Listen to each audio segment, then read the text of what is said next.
You're listening to Soundside. I'm Libby Denkman. Bankruptcy is an unfortunate reality for thousands of Americans every year. But how often do you hear about a city declaring bankruptcy? I can probably guess it's not often. Since the 1930s in the U.S., municipality bankruptcies have only happened around 700 times. And in Washington state, it's only happened once. Until this week, when the city of Cle Elum declared itself insolvent in bankruptcy court, saddled with significant debt. How significant? $26 million significant, more than 5 times the town's annual budget. So how does a small town in Washington end up with such significant debt? Jim Brunner is a reporter for the Seattle Times. He's been following this odd predicament Cle Elum has found itself in. Jim, thanks very much for being back on Soundside. Hello. Thank you. So first of all, for people who have never been before, or maybe they've only stopped off in Cle Elum on their way out east in Washington state, can you describe Cle Elum and how it's changed in recent years? Yeah, Cle Elum is about 80 miles east of Seattle, right off Interstate 90. So a lot of people have driven through it, maybe to get gas if you're going over the mountain passes. It's also a nice outdoor kind of recreational area. I mean, the town used to market itself as sort of just a pass-through. There used to be signs on the outside throughout the town saying, Cle Elum, easy through access. But in recent years, it's become more of a kind of burgeoning community, like an outer rung of the Seattle or Bellevue suburbs. People are moving there. There's a lot of housing development in the area around Cle Elum and Roslyn. A lot of techie people buying houses Yeah, out there. that's the thing why it's gotten a lot of interest, because it's not just any small town. It's one that lots of people have moved to or drive through. And so now they don't advertise themselves as a pass-through. Their new slogan is Cle Elum, heart of the Cascades. Well, see, and the downtown now has sort of gotten a little more gentrified. Brew pubs, nice bakeries, things like that. My family's gone to the Suncadia Resort out there, rented a house out there. And in the past, I don't know if that was 20 years ago or so when Suncadia opened, but it's changed Cle Elum quite a bit. So the majority of this debt, Jim, stems from this contract the city signed with a housing developer called City Heights Holdings. This was back in 2011. What was the original agreement? What was the plan here?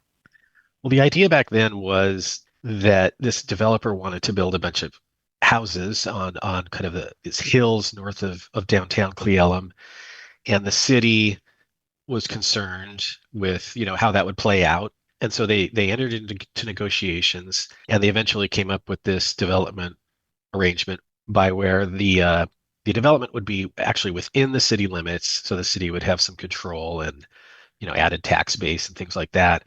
And in exchange, the city promised to offer sort of streamlined permits, make it fairly easy for the development to happen. And they signed I think it was a 20 or 25-year term saying, we know this isn't going to happen right away. When you're ready, notify us and we'll all work together and we'll get it kicked off. And we're talking 950 homes or so. The neighborhood was going to have a fancy name like these places usually do, Adara. And then things started to sour. Jim, I mean, what happened here? Why did things go bad? Well, I think it's a case of you have different leadership in the town now than you had back when the deal was signed. This development agreement kind of was signed, and then, at least from some people in the city's perspective, sort of was dormant for a long time, and maybe they thought it wasn't actually going to happen. Then around 2019, the developer said, no, we want to start building. And that's when the developer says the city started throwing up new obstacles. And when they signed that deal back years ago, the city had agreed to resolve any disputes over it with a binding arbitration. So the developer started taking it to an arbitrator who started ruling against the city multiple times, including the most recent one in November. The arbitrator said that they had not acted in good faith. And some of the specific things that the arbitrator cited were, for example, there was a city planner who publicly sort of derided the project, I think referred to it as a zombie project. Also, the arbitrator cited some city officials trying to get state regulators to come in and basically throw new roadblocks up or new restrictions on the project. The arbitrator just scorched the city and said, you've repeatedly violated this, and she awarded City Heights, at the time it was $22 million. Since then, interest and legal fees have tacked on more, so it's $26 million debt. Mm. And this is a city with like a $5 million budget, yearly budget. Right. The general fund budget is $5 million. They've Yeah. got a volunteer fire department. They got 29 city employees. It's not a big town. So I understand from the developer's perspective, they thought the city was dragging its feet on this permitting and actually enabling the development to be built. From the city's perspective, what have they said? I mean, did they have any issues with the building and, making it go forward? Like, what was their perspective? City leaders I talked to on the city council have said that they sort of feel like A, they feel like the deal that signed back then wasn't a great deal, but B, some of them said that they thought that the actions they were taking were still okay and wouldn't somehow violate it, or at least not to the degree that they got slammed. So they've said they wanted to make sure that it fits in, that the town is able to accommodate, I guess, the growth. There's some concerns over how the roads are connected to the town and things like that. And so they thought they were doing what they needed to do now as elected representatives for the people living there to make sure that this development goes off correctly. Hmm. So I assume after that big judgment by the arbitrator, the $26 million debt that the city was facing was a huge deal. But it seems like this situation with a lender who was hovering, trying to garnish the city's bank accounts, that really precipitated the city moving into bankruptcy. Is that right? I mean, what pushed this fully over the Yeah, edge? that's at least what the city cited in its bankruptcy filing. The city had broached the idea of bankruptcy before back in they had a city council meeting. I think it was in late last year before Christmas, and they said we're authorizing the mayor to file a Chapter 9 bankruptcy if some arrangement can't be made. Between then there was a lot of negotiations, and in fact, there's been a lot of public jabs traded between the developer and city leaders, but they did get in a room with a professional mediator, and they were making progress, and both sides said they were making progress. I had some city council member who's previously been kind of critical of the developer. Sean Northrup is the guy running the development, but he told me, look, he thought in these negotiations that Sean Northrup was seemed to be really bargaining in good faith. Nobody really wanted the town to declare bankruptcy. Yeah. It's a terrible stain on the image, creates all kinds of problems for the creditor and the city. But then I don't want to say out of nowhere, but it was a surprise to me at a city council meeting a couple weeks ago. This lender appeared. His name's Roger May. He's a serial kind of entrepreneur, run a bunch of companies, been involved in the fishing industry. He's actually produced some Hollywood movies, believe it or not. Hmm. Kind of an interesting figure, but new, at least publicly, to the scene. And he basically said, look, I'm tired of waiting. This developer who I have a deal with is negotiating with you, but I'm done waiting. I need money. You owe me money. And he even said, now I'm taking the reins. And he filed writs of garnishment against three of the city's bank accounts and said, you have to start paying off some of this debt right now. And the city said that kind of set the clock in motion where they felt like they needed to move quickly on a bankruptcy filing, which gives them some protection against collection efforts. I imagine all sides were somewhat frustrated by that, considering the careful negotiations that you mentioned were ongoing. So you mentioned that there's problems associated with declaring bankruptcy. I imagine there are, but what are they, Jim? If a city declares bankruptcy, does it just wipe the slate clean, or are there actual implications for the ways that the city can conduct its business, or are there implications for residents?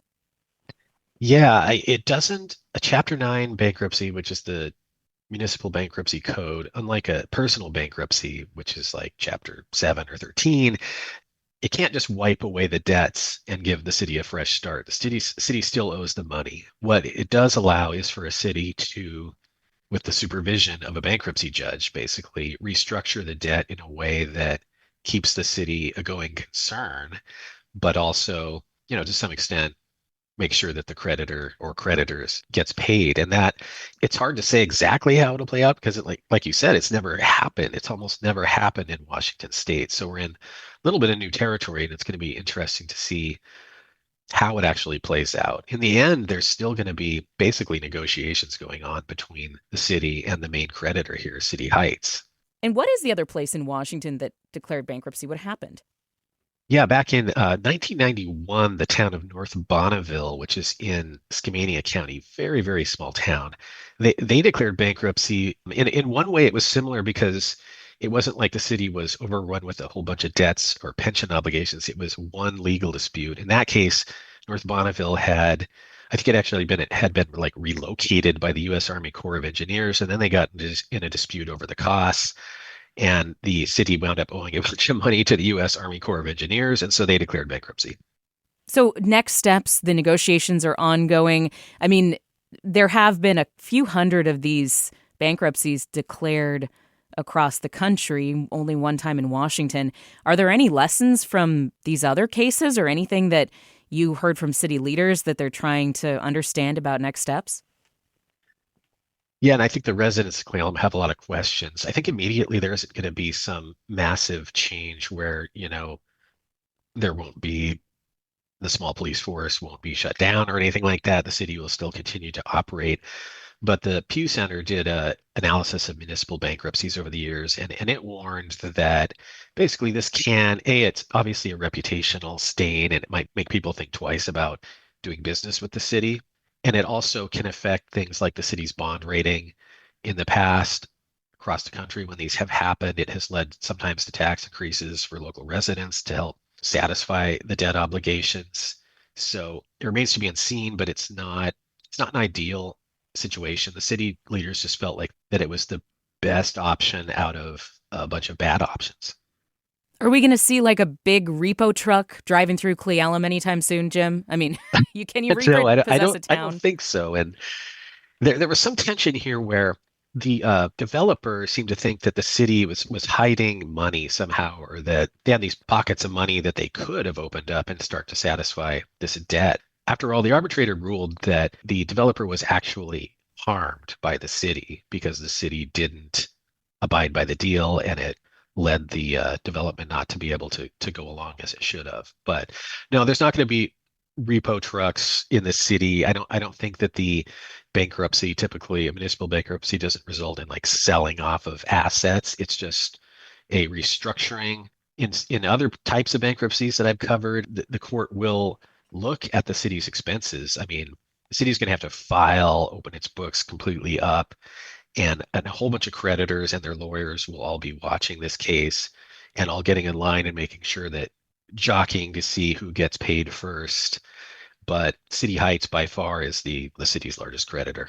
Jim Brunner, reporter for the Seattle Times. His latest is Cle Elum declares bankruptcy over $26 million in debt. Jim, thanks as always. Thank you. Thanks for listening to Soundside. This show is only possible because listeners support us. If you're able to give right now, please check out the show notes for a link to donate. And don't forget, you can listen live on KUOW 94.9 FM Seattle at noon and 8 p.m., Monday through Thursday, or anytime online at KUOW.org.